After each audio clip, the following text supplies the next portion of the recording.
order and make sure I did speak to Michael Miller. He is going to be online. He's just driving in. I just wanted to share our agenda today. We're going to spend a little bit of time talking about our past conference that we just had and any follow-up that we have. Most of it today is going to be Michael Miller has studied the other islands that are not in the islands in the Ohio River National Wildlife Refuge with Vic, who's online. And so he has thoughts about that and the 57 other islands. And then we have the Ohio River discussion series coming up. And there's an opportunity if people wish to do more, which I can talk about then. The funding committee, which Perry cannot be here, she has a new survey out that she's going to send out. Then we want to end with two other pieces. One is this RTCA, which is the River Trails Conservation Assistance Program. They have 300 grants and they're interested in doing an evaluation of those 300 grants that over the past 20 years in the basin. And so that's that. And then we'd love to hear from Risa and anyone else online or you, David, about other committee work that we need to think about. And this is the place where if Dr. Stone has any ideas of what we could be doing or should be doing. And then the last item is the 23rd is our next meeting, and I'm suggesting that we combine our November-December meeting to December 7th. And so that's the agenda. Anything else anybody wants to add? While we're waiting for Mr. Miller, even though he was the keynote speaker at the conference, I thought recreation was well represented, and I enjoyed the presentations. Any comments or thoughts, or besides saying, good job, Harry? I would say, good job, recreation team. Well, one of the things that, unfortunately, with the short period of time we had, you know, the presentations were scripted almost, and trying to cover almost, not too much, but the breadth of what we're doing. And it didn't really allow for a feedback pattern or other ideas or other suggestions or to really explore the issues and problems that committees are having. Because we have several that are meeting at random and several that are going great guns. And so it was a bit of a frustrating process for me, and how we follow up on those is just a good question. Risa, you just highlighted yourself, it looked like. No, just by mistake, I think. Okay. Maybe I burped or something by accident. I don't know. Harry, any thoughts about presentations, any follow-up that we should be doing now? I'm not sure, David. I do think that we will want to discuss among the working group leaders how to make this more effective for next year. I think it did accomplish, you know, last year we were announcing the plan. This year we were announcing the working groups and the work that was underway and beginning the invitation to join the working groups. But I think we need to think about what we would like for this to look like going forward so that it will not be a frustrating process for anyone. And you're quite right. Different working groups are very different depending upon whether they have a waterways council that's really doing most of the work, as with half of the navigation, the river transportation working group, or whether you're really doing it from scratch, as you all have been.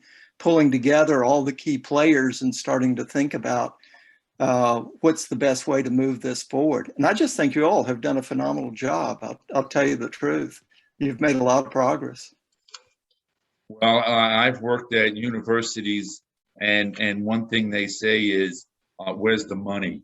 I do a great, fabulous job, but we haven't really generated, and that's down the road, I've realized that. So we can't pat ourselves on the back too much yet. No, I agree. And figuring out how to ask for what you want, knowing what you want, figuring out how to ask for what you want, you know, what's being funded today, identifying those organizations that will provide that funding. Those are all part of the process you're in. And you have been moving forward on, you know, these various fronts. And I think now you're getting close to the point where you know what kind of funding you're wanting to ask for, and have the backup information to be able to start talking about it intelligently. So I'm not disappointed with where we are. I candidly am pretty pleased with where we are, and the fact that any money has shown up is an amazement to me. Well, one interesting piece that has occurred, I think, because of both the orbit and the Ohio River Conference, is we've had discussions now both with the Huntington District and with the Louisville District. And the Huntington District is doing a comprehensive update of their land management for all of the core-owned properties in Huntington, and focusing on recreation as one component of it. And interestingly, the Louisville District is doing it for them. And so then up next will be the Louisville District. And so they actually have a sort of an interesting sort of survey system that the Corps is set up for collecting recreation along the in the Huntington District. It hasn't been really well used yet, but and they had 3 public meetings, which I didn't know anything about. That is interesting, but they are very interested in having the Pittsburgh District, the Huntington District, and the Louisville District working together. So, you know, we'll see what comes out of it. Any other discussions? Welcome, Mr. Miller, to our small volunteer committee of the Ohio River Basin Alliance and this Ohio River team. We just sort of went over our agenda, and we do have a couple other things to talk about besides the islands and the Ohio River. And we are just coming off finishing discussing the conference where you were keynote speaker at. And we skipped by our introductions, and so just to sort of let you know who's online, we could start off with the people up at the top on the left of my screen, and that looks like Vic. So Vic, who are you, and any interesting event, you know, sort of?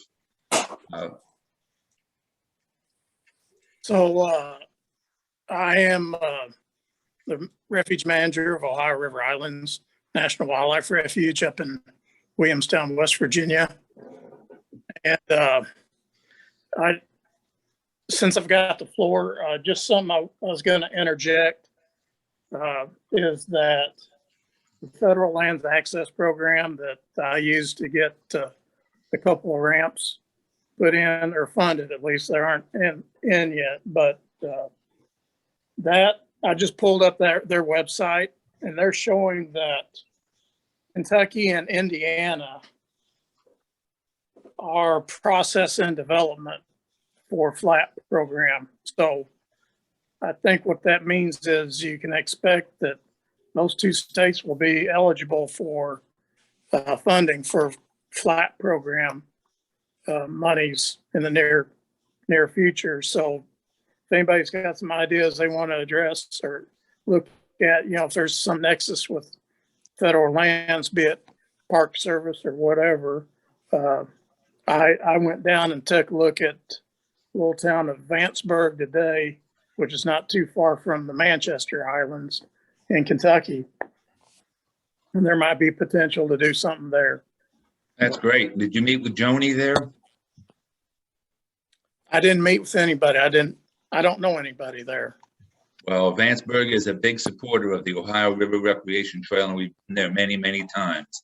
And so they have several plans, and they have a wonderful lock house right there too. That's abandoned. The school board owns it. So let's talk offline. And if you could put that link for the FLAP program in the chat or send it to us, that'd be great. Just to let everybody know, he got about $1 million last year for doing work in West Virginia on building 2 boat ramps, and they aren't on, fish and wildlife property, right? They're accessing fish and wildlife land. Right. They're on city. I'm having to access you by cell phone today because of some Okay. internet activity Well, problems. But David Rutter, who are you? David Rutter with Ohio, Kentucky, Indiana Regional Council of Governments. I manage our water quality program, and we manage the digital guide for the Ohio River Recreation Trail. Risa. Mr. Miller, Risa Shimoda. I'm in Maryland, outside of Washington, D.C. I work with the River Management Society, and we're part of this group in part because we started the National Rivers Project, which is a national kind of a shopping GIS-based map for finding places to paddle around the country. And because I learned how to row my kayak in Cincinnati, that's the other reason I'm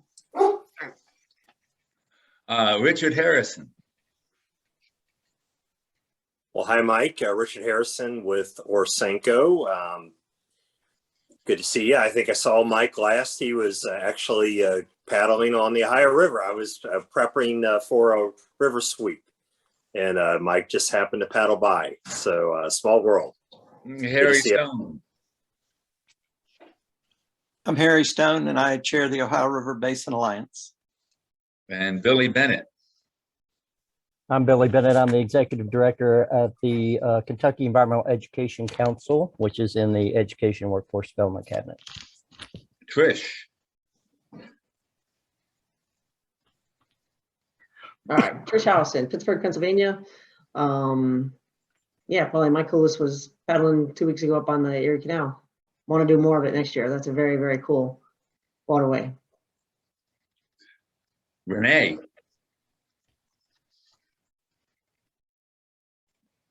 While Renee is undoing yourself, how about Mark Long?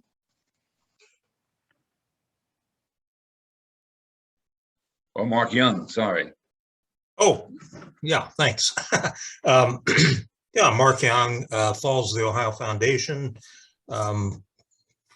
We're working on helping Falls of the Ohio State Park work on a master plan for the George Rogers Clark Historic Site and the park itself, that I think will be a great addition to the whole complex of the Ohio River Recreation Trail. Sorry about my video, it's not cooperating, so.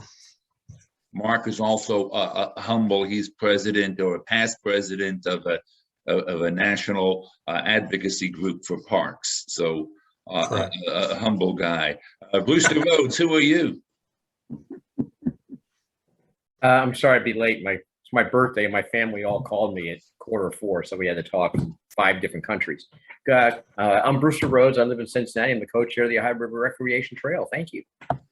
And so we're moving on to our next agenda, and it's really you, Mr. Miller, Dr. Miller. You know, if people don't know him, haven't really been a long time Ohio River rat. So there's not much you can say besides he is spending his life on a tributary to the river and really focusing in on one specific area. We're asking him to think a little bit broader. I'm fascinated with the island. And as Vic Elam knows, my wife and I happen to be the first people to do the kayak challenge, paddling to each one of their accessible islands. And so we have 6 islands down here in Louisville. And I've just been sort of, how can we think about a corridor and what can we do for those other islands if they are not in part of the management structure, at least right now. One final piece is Harry Stone encouraged us and maybe me to think about one or two initiatives instead of several for the Ohio River Basin. And, you know, we've been working hard on these lock houses. And so is it possible to do both, to have a string of lock houses as well as a string of protected islands? You're frozen, David. Oh, is it better? Yes. I'm unstable, so I'm just going to go to Michael Miller and say, thank you, Michael. You can share your screen. You can talk about your experience with all the other islands and your thoughts about it. Thank you, David. I'm just trying to get this thing full screen. There we go. Can you guys see that? Yep. Okay, I can't see you right now, but the concept that I came up with, this was back about 2007, was the fact that we did have this the island's National Wildlife Refuge in the Upper River. It wasn't called that at the time, and 22 islands are part of that in the top 470 miles of the river. The Ohio Guidebook counts 77 named islands in the Ohio River. And what I thought was, well, we ought to go from what we learned up north with this suite of islands, these suite of islands that are in dark triangles, the last one of which is Manchester Island. We have a big break between the last island there, the start, and Manchester 1 and 2. And the same things below Cincinnati. We've got a big break between 2 islands in Cincinnati and the first one down at Louisville, 18-mile island. But the Ohio River Islands National Refuge was, you know, since our director is here, knows more than I, was established in 1990 to preserve, conserve, restore habitat for wildlife native to the floodplain. The refuge consists of 22 islands and 4 mainland tracts scattered along. The refuge is important conserving wild Ohio as one of the nation's busiest inland waterways. Refuges are gradually returning to forested condition after years of farming, oil and gas extraction, etc. So, Michael, not to interrupt, but you're not sharing your screen. If we're just seeing you talk. So I don't know if you have a PowerPoint or not, but yes, at least I'm only seeing you. I did share screen, I thought. Share. There we go. Now we're There you good. go. Okay, well, let me go back to what I was talking about originally. So here's the Ohio River up north, and the islands in the Islands National Monument start up here below Pittsburgh and move densely through West Virginia and then become quite scarce before you get down to Manchester Island down here. The refuge has these as its goals on its front page, and I'm not going to read them again. The rationale for the refuge is maintaining freshwater mussel preservation, 47 species, migratory resident bird and ducks, riparian aquatic species, amphibians, reptiles, etc. Critical habitat, land stabilization, some wetlands, and of course canoe kayak destinations for only daytime visits. There's no camping. The Ohio River Water Trail is up in the upper river. This is just relevant in Allegheny, Beaver, and Columbia and Hancock counties in Ohio and Pennsylvania. 69-mile river water trail includes 13 miles of river. It's designated as a national recreation trail. And this is, of course, something that is, I think, less prestigious than a national park, but certainly something we can consider. The data are there. The Ohio River has 40 islands in the upper half river, 51 in the lower river. So now 22 of those islands, river bottom and wetlands, are protected as part of the Ohio River Islands National Wildlife Refuge. Well, you're no longer in St. Mary's, are you? You're in Williamstown. The 51 islands identified in the lower river are both glacial and river deposit. Most are thinly elliptical in shape or teardrop shape. Most are uninhabited. The cumulative area is 21 square miles on all of those 51 islands. Indiana Islands identified in 1916, before the dams were put in. Of these historic islands, several have been incorporated into the shore as river meanders. Some have been inundated, so they're not all in existence. But here's the Ohio River Islands National Wildlife Refuge of 22 islands going this way. This keeps changing. And I'm talking about the proposed Lower Islands National Wildlife Refuge, or Wildlife Refuge 2.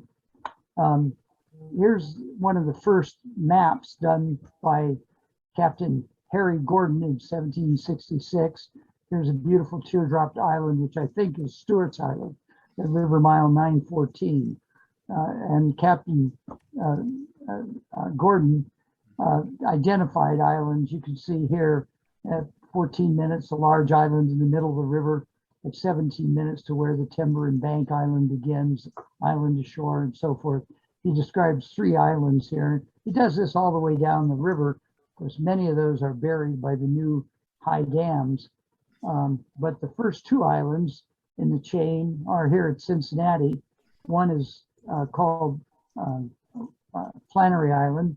It's at the mouth of the Great Miami and belongs to Oxbow Inc. So it's already in the hands of a land conservancy. And Loffery Island, which is just above the headwaters of Loffery Creek, is a private island that says no trespassing at present, but you can see these are integrated into the lock and dam system. Here's the islands of the lower river. I've got the area of the island, this area of the island in acres up here, and I've got the Ohio River miles. So we're starting here at River Mile 490 at Cincinnati. Do you see my cursor? Yes. Okay. And of course, if you get down here into Louisville, and there's this whole scattering around Louisville from 18.5-mile island down to Sand Island. And then you can see the islands become much more densely populated as we get down into Indiana and Illinois. And some of the big ones, like the big one here is Hurricane Island. So this is the suite of area sizes and their location. You'll notice there's a large 100-mile variant here with no islands above and below Cincinnati, except for those 2. Here's the islands in sequence from Flannery Island down to Cache Island by River Mile in sequence. And this is their length versus their width. Oh, where? I'm off. Here, and this is the area in square yards. No, in acres. I've done it in acres. I'm sorry. But here you can see Hurricane Island, the largest, and Wabash Island, and Diamond Island, Henderson Island. The reason I put Diamond Island in here today is because Diamond Island was sold just a few years ago. So some of these do come on the market occasionally. This one was sold for about $7 million. It's in my PowerPoint. But the length versus the width of the islands. Here's the width. Whoa! Here's the width of the island this way and the length this way. And you notice that a 6,000-yard long island, yard island, is about 1,500 yards wide. So these are about 4 times as long as wide. They're those long teardrop shaped islands. They have very similar shapes up and down the river. If we look at the areas ranked by size from the smallest to to the largest. You can see the size variant. It's an exponential curve of increasing commonness as they get smaller, as you might expect. The average, these islands are available from time to time. This is one on the Kanawha River, but it just sold for $60,000, a 17-acre Wheeler Island. The point is, that, if you watch the bids, they come in. In the lower river, there are many owned by the U.S. Army Corps of Engineers. Rondeau Island, Pryor Island, Twin Sisters, and Stewart Island are all owned by the U.S. Army Corps of Engineers and regulated by the Kentucky Division of Wildlife and for fishing and canoeing and other access. So this is a website, and so these are already owned. And what I've done is I've tried to show that we've got many of these small islands.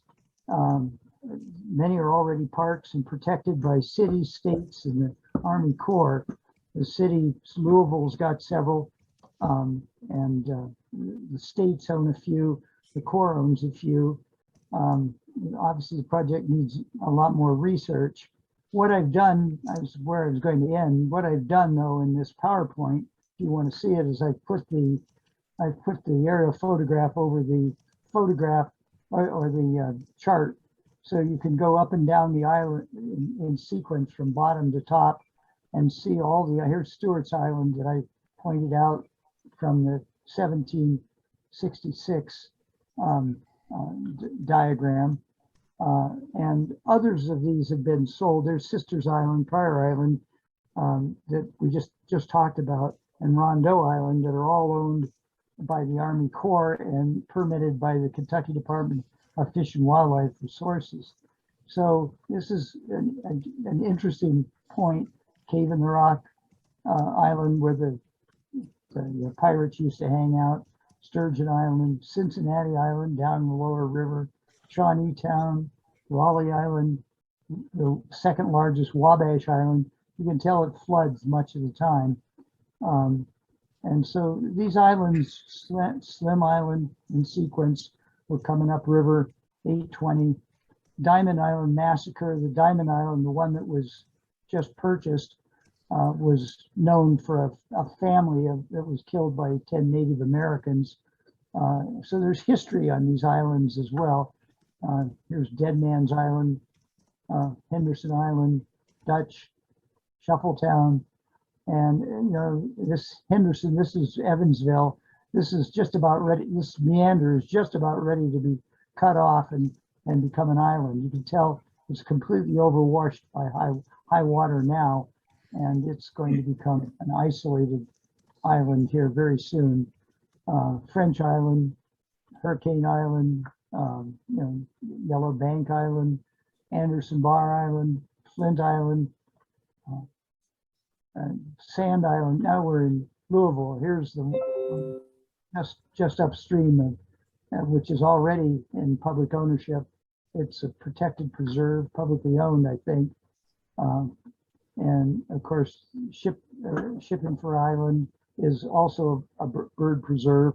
The Falls of the Ohio is preserved. Here's Sand Island up here. Here's the old photograph with Corn Island, which has been completely harvested and is now completely underwater. Here's downtown Louisville right here. And it was mined to death, and then the dams put it underwater. Here's Sand Island up here, and the Falls of the Ohio in this area. Towhead Island going further upriver, 6 Mile Island, 12 Mile Island, 18 Mile Island, Lawfrey Island. This is the one that's outside of Lawfrey Creek, and Flannery Island. It's owned by Oxbow Inc. So this is your suite of islands. And the intriguing thing about this, to my way of thinking, is that so many of them are already owned by public holdings. And the question is how to get them into a national Clark, I'm gonna kill this screen share and go back to talking if I can figure out how to do it. Stop share. There we go. Okay, we stopped share. So what I'm thinking of though is the problems here. We've got a lot of islands already in public ownership, and the question is, it's incremental, but should we change it? I'm on the Scenic Rivers group that's trying to get Paint Creek and Rocky Ford Creek into a scenic river. And the anti-federalism out there right now with the COVID shot and everything else is just rampant. And we've got 70 farmers that are showing up at every meeting, parading around, no feds, even though Paint Creek isn't a federal program, it's a state program. But the fear of federal intervention, is right now almost precludes doing anything at the national park level and getting compliance. We might, as a group, consider how to use the islands in under their present ownership, and with Dave Rudder's help with the mapping, put together something like Louisville has done for their islands. Louisville has got that website that I put into my PowerPoint that describes all the islands, their access points, for everything up to 18 Mile Island, and continuing that with the public launches, the public beaches, and other that are just incremental on these islands might be a secondary approach. What we really need is signage that has some kind of uniformity. But that doesn't require generating money to get started, which is a big bonus. It just requires motivating the components along the way, and we've got motivators here in Cincinnati and Louisville, and the U.S. Army Corps has that lower section of islands, so we don't have to have all 51 islands. We just need to get started, and I was talking last night to the Great Parks Group, and the argument was, well, do we get conservation easements or do we buy them? And in Ohio, of course, these islands are in Kentucky and other states, but in Ohio, Brett Henniger said it's easier now with 319A money to buy an island, and probably cheaper for us than it is to get a conservation easement, because we have to buy conservation easements and we get 3/4 of the purchase price from the 319A money, from the Green Ohio money in Ohio. And often you can get a contribution from the landowner for the required purchase price. So, this is an interesting point as to whether we have a kind of a federal equivalent that would help purchase them. But I'm suggesting that we could start with Dave Rudder's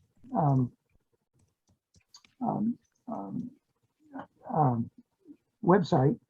There aren't very many islands that we could put directly into our park. They're going to go just from Portsmouth down to Louisville and just beyond, and that's not going to include very many islands. It's going to be a restricted number of islands.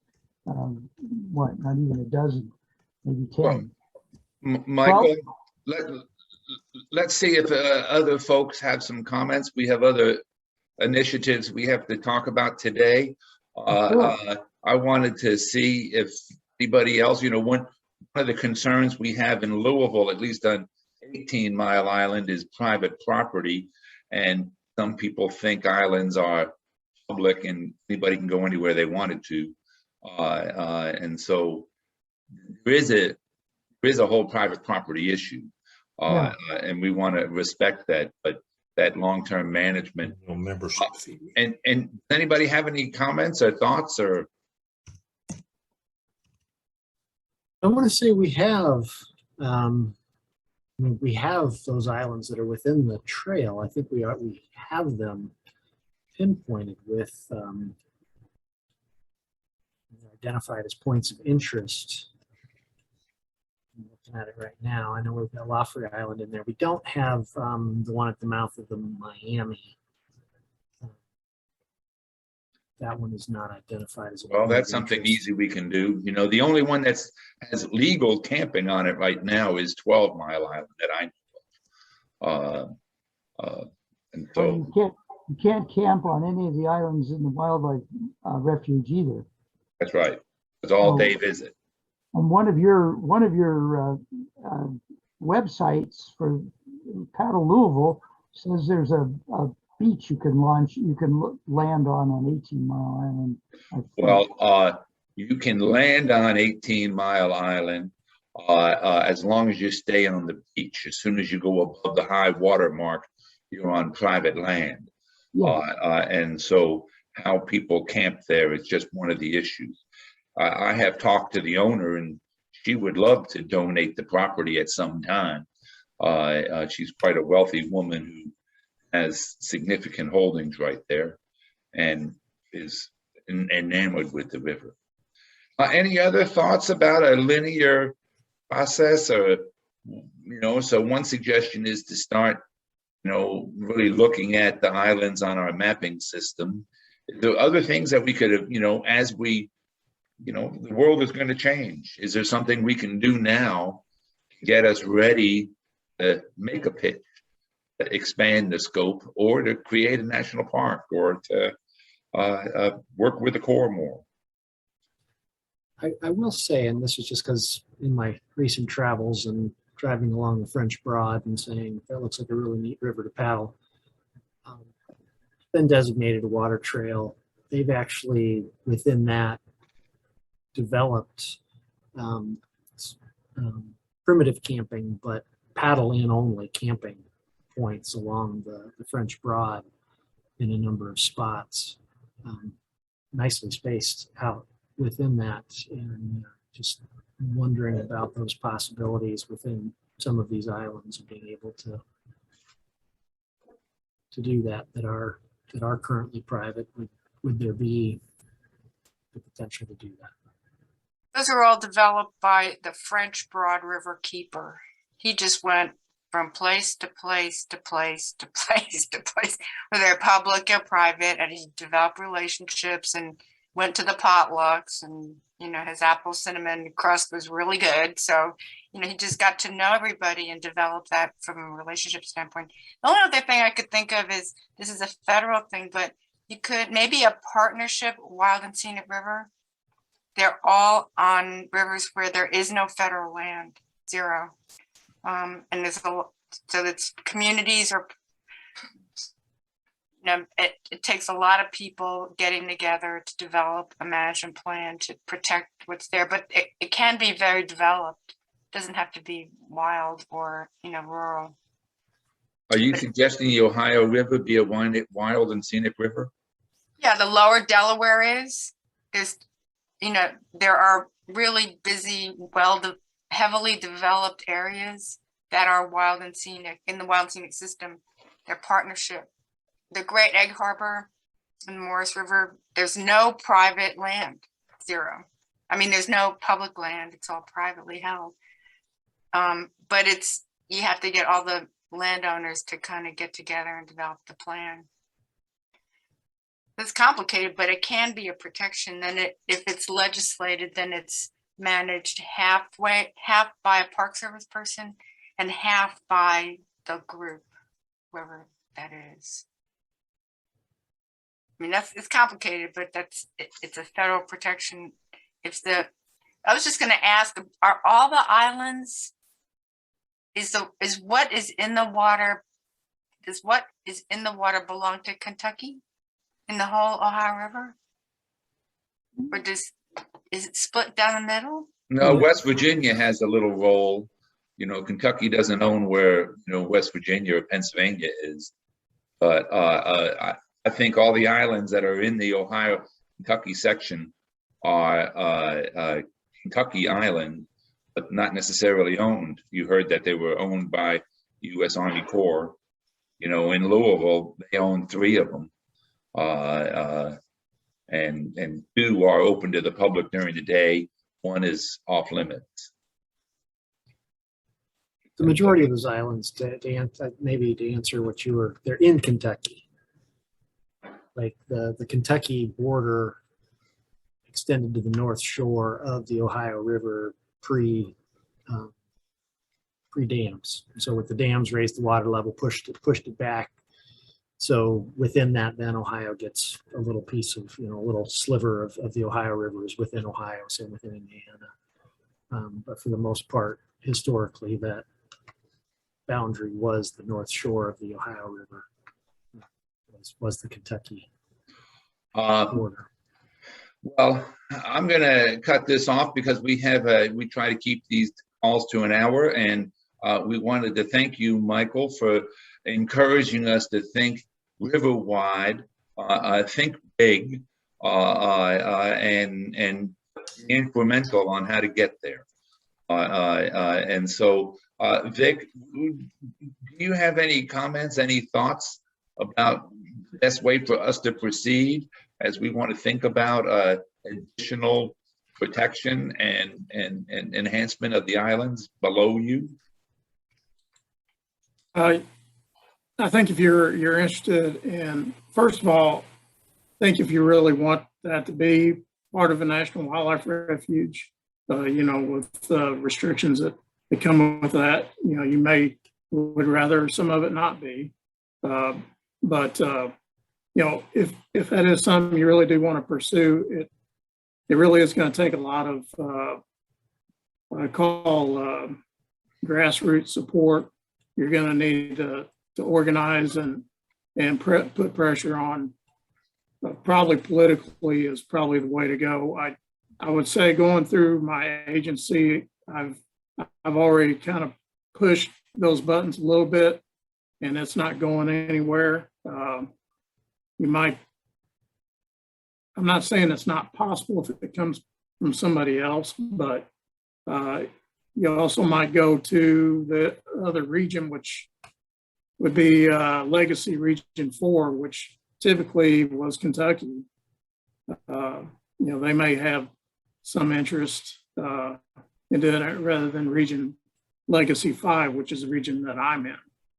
So, the region border switches at the Kentucky state line. So, maybe talking to them, and they may come back up to Region 5 and say, hey, we're getting pressure from these people. How about you guys doing this? And then maybe it would go somewhere. But I suspect that going political would probably be your best bet. Well, why, thank you very much. And as we continue on, sometimes these things take a while to percolate up. And as we think about these strategies, but, the notion of, I also talked to Jordan Lebeck, who is head of our ecological restoration crew.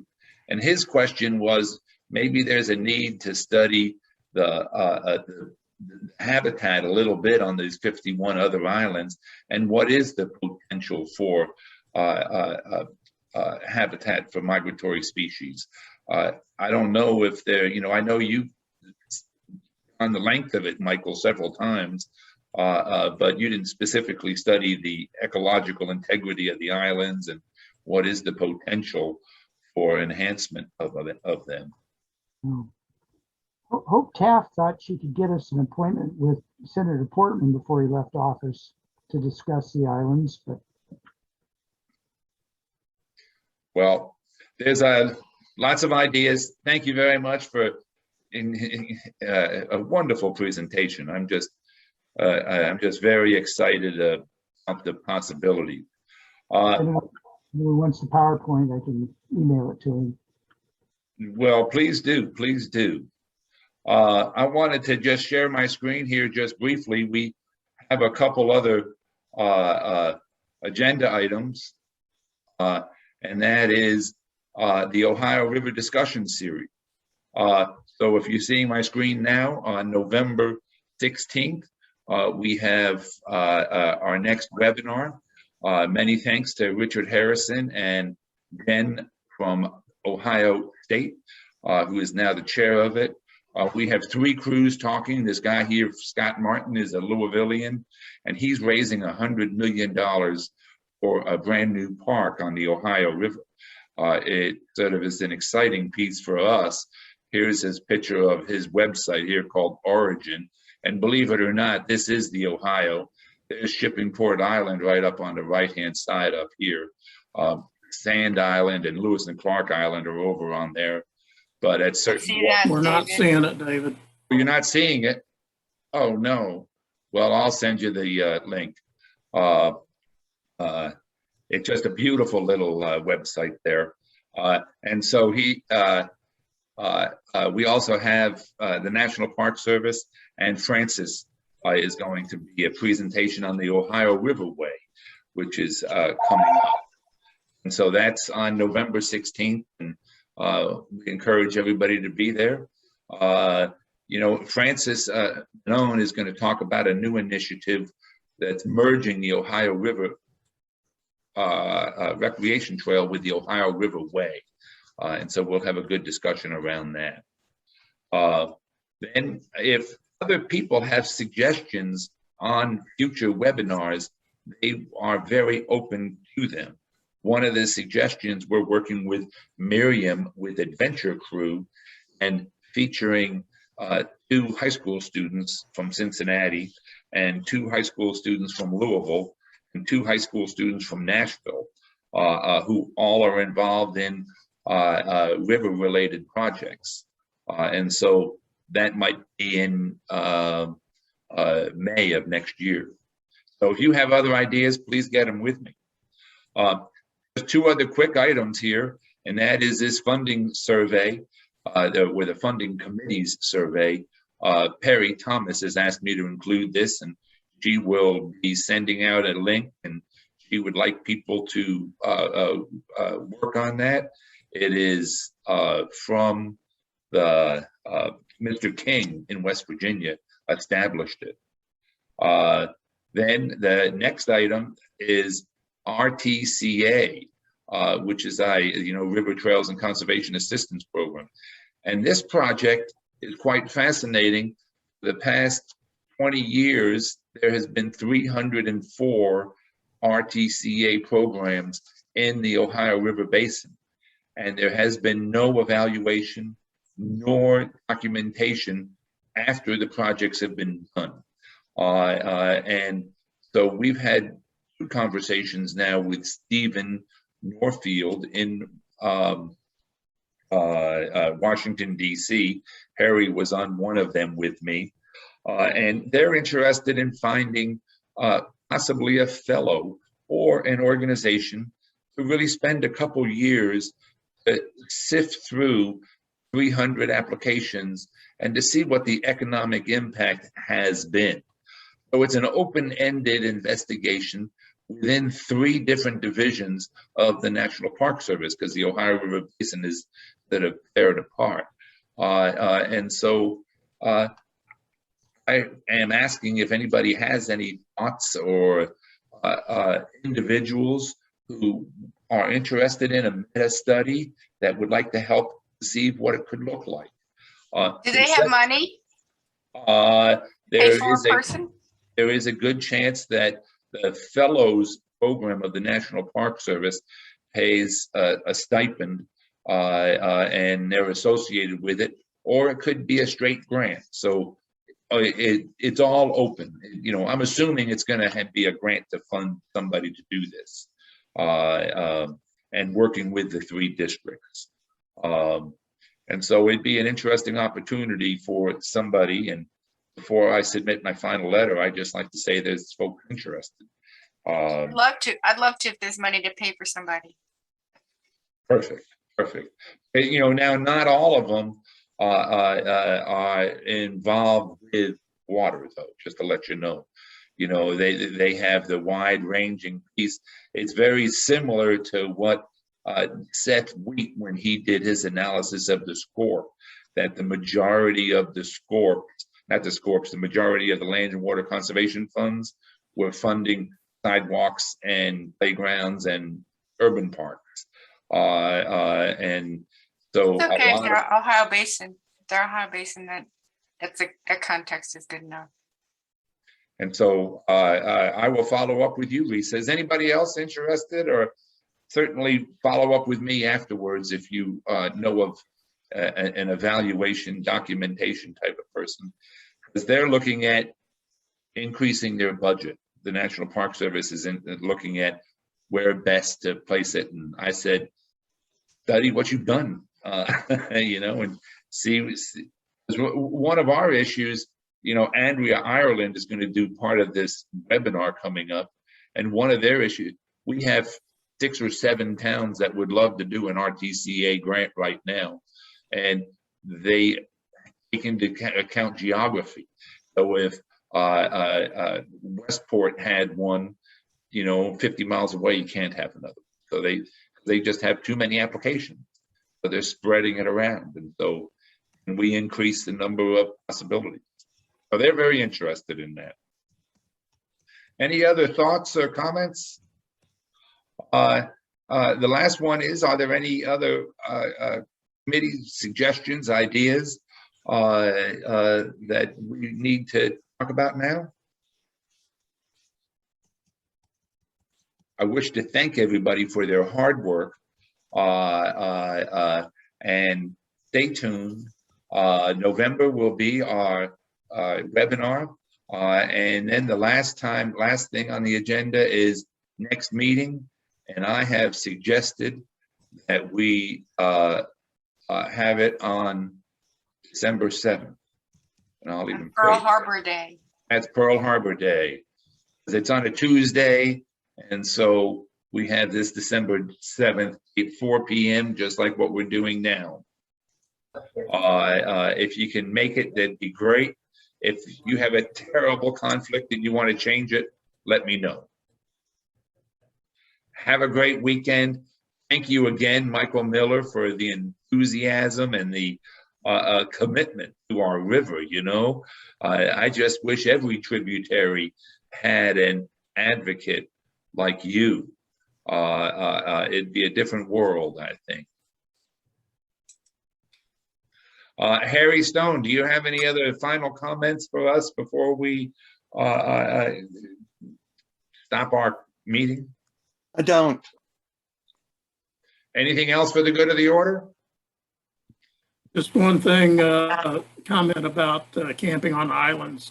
Right now, we are taking public comment to open up camping for through paddlers on the Refuge Islands. So it's in process. Is there a location where we send these letters if we want to support that? It'll be on our website once we get our internet service back up. It'll be on our website. So for the Ohio River Islands Refuge, you'll have all the information there. Because that would be great, you know, for through paddlers. Trish, would have you camped on one of those islands as you paddled on by? Yeah, the issue was partly last summer when I did it. I think the river was lower and the banks were super muddy. So it was tough getting out of the kayak anywhere along the banks. This summer when I did some kayaking down for the islands, it was very different. So, but the other thing is with all the knotweed, they were very overgrown. So even if you can get out of your kayak, finding a space where you could actually pitch a tent is, I think on some of them, difficult. Well, just to let you know, we have a project now of collecting Japanese knotweed for making paper. And so a university professor is going into the business of getting the tree of heaven and Japanese knotweed are the 2 best invasive species to make paper out of. And so we made a big beater and are in the production process of making paper. So maybe in a year from now, there'll be no Japanese knotweed on any island in the Ohio River. Nice, the kayakers could cut it down and just send it down the river. It could be part of their So is that how we fund trail development? We're gonna, go out and harvest, Harvest knotweed. pick our boats out and harvest knotweed. I think that's a good idea. Thank you, and we're going to follow up with the flap funding. That's exciting that Indiana and Kentucky have been, do you know of a funding, how much money there is in that pot of money now? They have like a formula where they develop that's based on like the number of federal bridges in the state and things like that. I don't know exactly what all goes into that formula, but so I have no idea what the amount will be. Exciting. Thank you very much, everybody. Enjoy the rest of the day. Bye. Thanks, David. Bye. Take care.